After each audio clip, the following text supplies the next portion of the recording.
Viruses हर जगह हैं। अर्थ पे हर जीवित चीज को इन्फेक्ट करते हैं। अपने छोटे साइज के बावजूद वायरसेस ने जीवन के इतिहास को आकार देने में बहुत बड़ा रोल निभाया है। ये कई तरह की डिजीजेस फैलाते हैं, कुछ डेडली, कुछ बस इरिटेटिंग।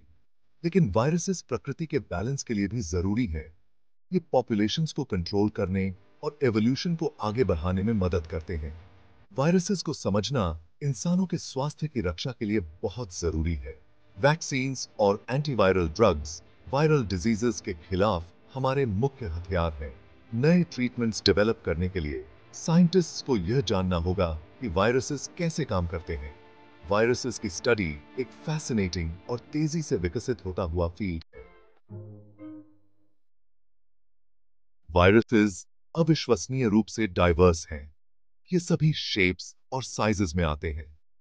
कुछ वायरसेस में जीन्स की संख्या बहुत कम होती है, जबकि कुछ में सैकड़ों होते हैं। वायरसेस अर्थ के हर एनवायरनमेंट में पाए जा सकते हैं, समुद्र की गहराइयों से लेकर पहाड़ों की चोटियों तक। ये हर तरह के जीव को इन्फेक्ट करते हैं, बैक्टीरिया से लेकर प्लांट्स और एनिमल्स तक। मिल्की वे में जितने स्टार्स हैं, उससे ज्यादा वायरसेस अर्थ पर हैं। कुछ वायरसेस बीमारियां फैलाते हैं, जबकि कुछ हार्मलेस या इवन बेनिफिशियल होते हैं। उदाहरण के लिए, कुछ वायरसेस हार्मफुल बैक्टीरिया की पॉपुलेशंस को कंट्रोल करने में मदद करते हैं। अपनी डाइवर्सिटी के बावजूद सभी वायरसेस में कुछ कॉमन कैरेक्टरिस्टिक्स होती हैं। ये सेल्स से नहीं बने होते हैं और न ही अपने आप रिप्रोड्यूस कर सकते हैं। एक ऐसी मशीन की कल्पना करो जिसे उसके बेसिक पार्ट्स तक सीमित कर दिया गया हो। इंस्ट्रक्शंस का एक सेट। एक वायरस असल में यही होता है। इसमें जेनेटिक मटेरियल होता है, या तो डीएनए या आरएनए, जो एक प्रोटेक्टिव प्रोटीन कोट में बंद होता है जिसे कैप्सिड कहा जाता है। कैप्सिड न केवल वायरस के जेनेटिक मटेरियल की रक्षा करता है, बल्कि इन्फेक्शन में भी महत्वपूर्ण भूमिका निभाता है। एक बार अंदर जाने के बाद वायरस उस सेल के मशीनरी को हाईजैक कर लेता है और उसे वायरस फैक्ट्री में बदल देता है। अक्सर एक इन्फेक्टेड सेल से हजारों नए वायरसेस पैदा होते हैं और दूसरे सेल्स को इन्फेक्ट करने के लिए आगे बढ़ते हैं। वायरसेस के जिंदा होने या न होने का सवाल दशकों से साइंटिस्ट्स को परेशान कर रहा है।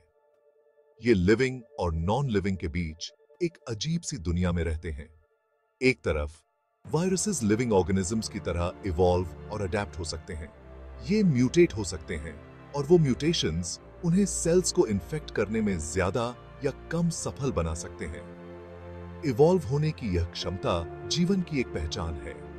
दूसरी तरफ वायरसेस में उन कैरेक्टरिस्टिक्स में से कई का अभाव होता है जिन्हें हम आम तौर पर जीवन से जोड़ते हैं। इनके पास अपनी सेल्स नहीं होती हैं और ये अपने आप रिप्रोड्यूस नहीं कर सकते हैं।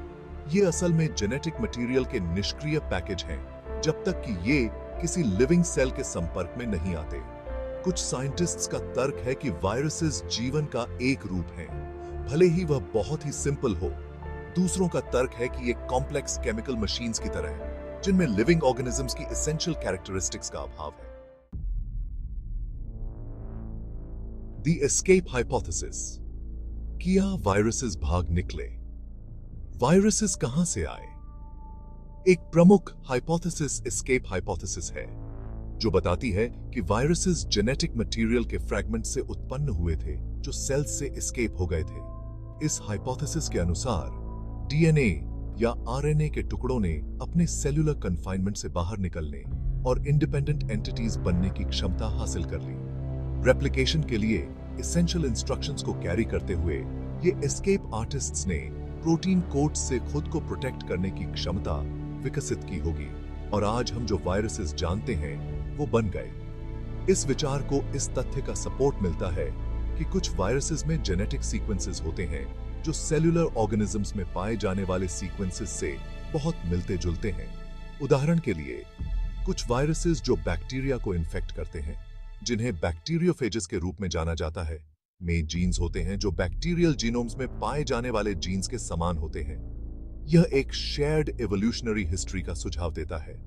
हालांकि एस्केप हाइपोथेसिस वायरल कैप्सिड, जो वायरल इन्फेक्शन के लिए जरूरी प्रोटीन कोट है, कि ओरिजिन की व्याख्या नहीं करती है। द रिडक्शन हाइपोथेसिस, कॉम्प्लेक्स सी कॉम्पैक्ट था। एक और संभावना रिडक्शन हाइपोथेसिस है, जो यह प्रस्तावित करती है कि वायरसेस का एवोल्यूशन ज्यादा कॉम्प्लेक्स सेलुलर एंसेस्टर्स से हुआ है। यह हाइपोथेसिस बताती है कि प्राचीन सेलुलर ऑर्गेनिजम्स, शायद पैरासाइट्स, ने धीरे धीरे जेनेटिक इंफॉर्मेशन और सेलुलर स्ट्रक्चर्स को खो दिया और सर्वाइवल के लिए अपने होस्ट्स पर निर्भर होते चले गए।